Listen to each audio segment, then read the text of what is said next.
Iran का यह युद्ध लंबा चलने वाला है। यह हम इसलिए कह रहे हैं क्योंकि ईरान ने सीज फायर का ऑफर ठुकरा दिया है। कह दिया है कि यह युद्ध अब खत्म तब होगा जब हम चाहेंगे। अमेरिका ऐसा नहीं कर सकता कि हम पर आके हमला करे और फिर कहे सीज फायर करो और हम सीज फायर कर लें। ऐसा नहीं होने वाला है। और ईरान ने अपने एक नए ड्रोन के साथ इजराइल पर हमला कर दिया है। इजराइल के हाइफा शहर पर हमला कर दिया है। पोर्ट सिटी है, बड़ा ही इसको बैकबोन माना जाता है इजराइल की इकोनॉमी में, और उस पर ही ईरान ने हमला किया है। डोनाल्ड ट्रंप ने भी अलग अलग बयान दिए हैं, यहां तक कि डोनाल्ड ट्रंप को व्लादिमीर पुतिन से बात करनी पड़ गई कि भाई साहब थोड़ा ले दे के मामले को सुलटाइए, लेकिन ऐसा होता हुआ दिख नहीं रहा है। चाइना ने, रशिया ने, फ्रांस ने, सभी ने कोशिश की कि सीजफायर हो जाए, लेकिन ऐसा होता हुआ फिलहाल तक तो दिखाई नहीं दे रहा है। लेकिन ईरान के हमलों की गति लगातार बढ़ती चली जा रही है। अमेरिका के युद्ध मंत्री ये कह रहे हैं कि जो हमले हैं वो और तेज होते चले जाएंगे। इन तमाम अपडेट्स के साथ आपके सामने हाजिर हूं। नमस्कार, मेरा नाम धारण है, आप नेशनल दस्तक देख रहे हैं। फिलहाल की सबसे बड़ी खबर यह है कि ईरान ने अपने ड्रोन अटैक्स दोबारा शुरू कर दिए हैं और अब निशाना बनाया है इजराइल के शहर हाइफा को। मधुरेंद्र कुमार ने यह वीडियो शेयर किया है, जो कि ईरानी मीडिया ने शेयर किया है। ईरान ने इजराइल की पोर्ट सिटी हाइफा पर ड्रोन अटैक किया है। यह स्क्रीनशॉट आपके सामने है। एक नए तरीके का ड्रोन है। शहीद 136 से तो अमेरिका, इजराइल परेशान थे ही, एक नए तरीके का ड्रोन भी ईरान सामने ले आया है, जो कि एक हाइब्रिड ड्रोन है, जिसे एक रॉकेट की सहायता से लॉन्च किया जाता है और फिर अपनी ताकत से, अपने इंजन की ताकत से यह उड़ता है और जाकर सटीक निशाना लगाता है अपने टारगेट पर। यह बात मधुरेंद्र कुमार बता रहे हैं, सीनियर पत्रकार हैं, लगातार अपडेट्स पहुंचा रहे हैं वॉर से जुड़ी हुई। एक और अपडेट जो बहुत बड़ी अपडेट है वो अमेरिका के युद्धपोत से जुड़ी हुई है। अमेरिका का युद्धपोत यूएसएस हैरी ट्रूमन इस वक्त संकट में घिरा हुआ है। हैरी ट्रूमन पर एक मिसाइल अटैक होता है, वो डॉज करता है, डॉज करते हुए 4 जहाज पानी में गिर जाते हैं, ऐसा वसीम जैदी बता रहे हैं। यह स्क्रीनशॉट स्क्रीन पे दिखाई दे रहा होगा, जो कि यूएसएस हैरी ट्रूमन का है, जिस पर से FA-18 सुपर हॉर्नेट लड़ाकू जहाज गिर गए हैं। 4 गिर गए हैं। यह बड़ा नुकसान अमेरिका का हुआ है। और उमाशंकर सिंह भी इन ड्रोन्स की तस्वीरें, वीडियो शेयर करते हुए लिख रहे हैं कि ईरान ने हाइफा शहर पर बड़ा हमला किया है। आज तक की यह खबर सबसे बड़ी है।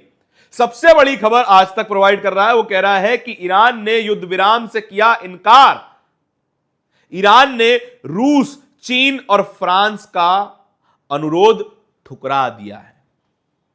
चाइना, रशिया और फ्रांस उनसे अनुरोध कर रहे थे नई रिजीम से, जो कि अब ताकत में आई है आयतुल्लाह खामेनी के देहांत के बाद।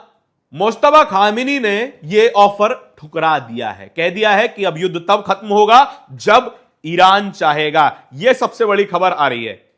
और यहां देखिए तेवर ईरान के किस तरीके से अमेरिका को धिटका रहे हैं, डरा रहे हैं। मधुरेंद्र कुमार ने यह अपडेट शेयर की है। ईरान के विदेश मंत्री हैं, उन्होंने एक जवाब दिया है अमेरिका की धमकी पर। डोनाल्ड ट्रंप ने ट्वीट कर कहा था कि अगर ईरान सीजफायर के लिए नहीं मानता है तो फिर हमलों की इंटेंसिटी बढ़ा दी जाएगी। क्या जवाब दिया गया है? मधुरेंद्र कुमार लिखते हैं, ईरान के विदेश मंत्री ने अमेरिकी राष्ट्रपति डोनाल्ड ट्रंप की धमकी का जवाब दिया है। कहा है, ईरान की जनता आपकी धमकियों से नहीं डरती। आपसे बड़े दुश्मन भी ईरानी राष्ट्र को खत्म नहीं कर सकते। सावधान रहें, कहीं आप ही ना मिट जाएं। सीधी खुली चेतावनी कि आप चाहे जितने ताकतवर सही, आप चाहे जितने टेक्नोलॉजिकली एडवांस सही, आप चाहे दुनिया के सबसे ताकतवर देश सही, लेकिन ईरानी कौम में वो ताकत है जो किसी भी दुश्मन के सामने डिगने वाली नहीं है, किसी भी दुश्मन के सामने रुकने वाली नहीं है। ऐसा ईरान के विदेश मंत्री कह रहे हैं, साफ तौर पर बता रहे हैं कि ईरान की जनता नहीं रुकने वाली है। जैक्सन हिकलर ने भी यही एक वीडियो शेयर किया है, जिसमें नए ईरानी ड्रोन अराश 2 दिखाई दे रहे हैं। अराश 2 एक घातक कामिकाजी ड्रोन है जो कि शहीद 136 की तरह ही काम करता है, लेकिन उससे ज्यादा पेलोड ले जा सकता है, उससे ज्यादा असला ले जा सकता है, उससे ज्यादा रेंज के साथ काम करता है। हाइफा पर अटैक कर रहा है, यह भी जैक्सन हिकलर बता रहे हैं। और राष्ट्रपति डोनाल्ड ट्रंप अब अपने कट्टर दुश्मन व्लादिमीर पुतिन से बात करने को मजबूर हो गए हैं। व्लादिमीर पुतिन से उन्होंने बात की और प्रेस के सामने आए, बताया कि हमारी लंबी बातचीत टेलीफोन पर प्रेसिडेंट पुतिन से हुई है और हमने कहा है कि आप जल्दी से जल्दी यूक्रेन से फ्री हो और ईरान पर अपनी तवज्जो दें, ऐसा डोनाल्ड ट्रंप कह रहे हैं। और हो सकता है कि आने वाले समय में तमाम रशियन ऑयल्स पर लगे सैंक्शन को भी अमेरिका हटा दे। जैसा कि आप जानते हैं कि अमेरिका ऐसा बिल पास करने जा रहा है जिसमें जो भी देश रशिया से क्रूड ऑयल खरीदेगा, कच्चा तेल खरीदेगा, उस पर सैंक्शन लगाए जाएंगे। भारत भी उनमें से एक था। ट्रेड डील में अमेरिका ने भारत को मजबूर कर दिया कि वो रशिया से तेल ना खरीदे और भारत मान भी गया। लेकिन अब आसार ऐसे बनते नजर आ रहे हैं क्योंकि दुनिया की crude oil supply chain effect हो रही है अमेरिका की वजह से। तो अमेरिका ने कह दिया कि भाई हम सोच सकते हैं कि रशिया के क्रूड ऑयल पर भी जो है वो थोड़ी सख्ती कम की जाए। और ये ईरान टुडे ने शेयर करते हुए खबर बताई है। और उमाशंकर सिंह एक बड़ी खबर दे रहे हैं, कह रहे हैं कि 2 और MQ-9 रीपर ड्रोन मार गिराए गए हैं। अमेरिका के ये high altitude, high endurance attack और सर्वेलेंस ड्रोन हैं जो कि बिना किसी इंसान के ऑनबोर्ड हुए दुश्मन पर जाकर हमला कर सकते हैं और वापस लौट कर आ सकते हैं।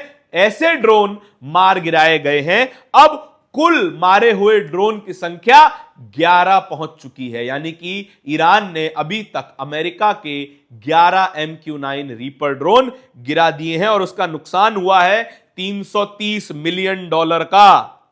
और ये देखिए अमेरिका के ये फॉक्स न्यूज के एक एंकर हैं जो कि बता रहे हैं कि अगर रिजीम चेंज नहीं कर पाए, अगर खामेनेई को हटाकर खामेनेई ही आकर बैठ गए तो फिर क्या फायदा हुआ, क्या हमसे एक गलती हो गई। और अगर ईरान की इस रिजीम के पास न्यूक्लियर वेपन का एक्सेस है तो एक ना दिन वो इस बम का इस्तेमाल करेंगे और वो घातक हो सकता है। लेकिन अभी इस बात की कोई आधिकारिक पुष्टि नहीं है कि ईरान के पास कोई न्यूक्लियर वेपन है, एटॉमिक वेपन है। यह बात भी उमाशंकर सिंह ने शेयर करते हुए बताई है। और लगातार ऐसे अपडेट्स आ रहे हैं जो कि बता रहे हैं कि दुनिया पर प्रेशर कितना बढ़ता चला जा रहा है। अगर यह युद्ध जल्द ही खत्म नहीं होता तो फिर दुनिया में क्या प्रेशर पड़ेगा, यह भी आपको समझने की जरूरत है। IRGC के हवाले से एक वीडियो आई है, तेहरान टाइम्स ने शेयर की है, जो कि दिखा रही है कि 1 भी लीटर कच्चा तेल ईरान से बाहर नहीं जा सकता, इस रीजन से बाहर नहीं जा सकता। मिडिल ईस्ट में जितने भी देश तेल बेचते हैं वो तमाम देश स्ट्रेट ऑफ हॉर्मुज पे डिपेंडेंट हैं, पर्शियन गल्फ पे डिपेंडेंट है। अब उस पूरे इलाके का कंट्रोल ईरान के हाथ में है। जो भी तेल जबरदस्ती बाहर ले जाने की कोशिश करेगा उसको आग के हवाले कर दिया जाएगा। NDTV के हवाले से एक खबर आ रही है कि ईरान और रूस का सहयोग जारी रहेगा, यानी कि रशिया ईरान का सीधे समर्थन करता रहेगा, यह NDTV बता रहा है। और न्यूज 24 के हवाले से यह खबर है कि ईरान ने तमाम अमेरिकी ठिकानों पर, तमाम अमेरिकी मिलिट्री ठिकानों पर हमला दोबारा शुरू कर दिया है, यह न्यूज 24 बता रहा है। और उमाशंकर सिंह ने एक और वीडियो शेयर किया है पीट हेग्सेथ का। ये अमेरिका के रक्षा मंत्री, आप मान सकते हैं युद्ध मंत्री वो अपने यहां पर कहते हैं। उन्होंने क्या बयान दिया है, ऑपरेशन एपिक फ्यूरी के 10वें दिन हम जीत रहे हैं। अमेरिकी युद्ध मंत्री पीट हेग्सेथ का लाइव ब्रीफिंग में यह बयान है कि वो जीत रहे हैं। लेकिन डोनाल्ड ट्रंप ये क्यों कह रहे हैं कि हम जल्दी से जल्दी इस युद्ध को खत्म करके वहां से निकलना चाहते हैं, क्योंकि यह बात साफ है कि सबसे ज्यादा नुकसान इस युद्ध से किसी को हो रहा है तो वो अमेरिका को हो रहा है। अमेरिका का माली नुकसान इतना हो चुका है कि वो अब बर्दाश्त करने से बाहर जा चुका है। ईरान तो यह ठान चुका है कि हम भले मलबे में तब्दील हो जाएं, हम भले नेस्तनाबूद हो जाएं, लेकिन अमेरिका को अपनी भूमि पर कदम टिकाने, कदम जमाने नहीं देंगे। और इस तरीके के बयान जो ईरान के विदेश मंत्री दे रहे हैं, ईरान के नए सुप्रीम लीडर दे रहे हैं, वो अमेरिका को डराते हुए नजर आ रहे हैं। इस पूरी खबर के बारे में आपके क्या विचार हैं, कमेंट सेक्शन में बताइएगा जरूर। इस तरह की और भी खबरों को देखते रहने के लिए नेशनल दस्तक को सब्सक्राइब जरूर कीजिएगा। बहुत बहुत शुक्रिया। दस्तक की आपसे गुजारिश है कि अगर इसको बचाना चाहते हैं तो नेशनल दस्तक को सब्सक्राइब करने के लिए रेड कलर के सब्सक्राइब बटन को दबाएं, फिर बेल आइकन की घंटी दबाएं। नेशनल दस्तक को बचाने के लिए बहुत जरूरी है कि हर खबर को शेयर करें, लाइक करें, कमेंट जरूर करें।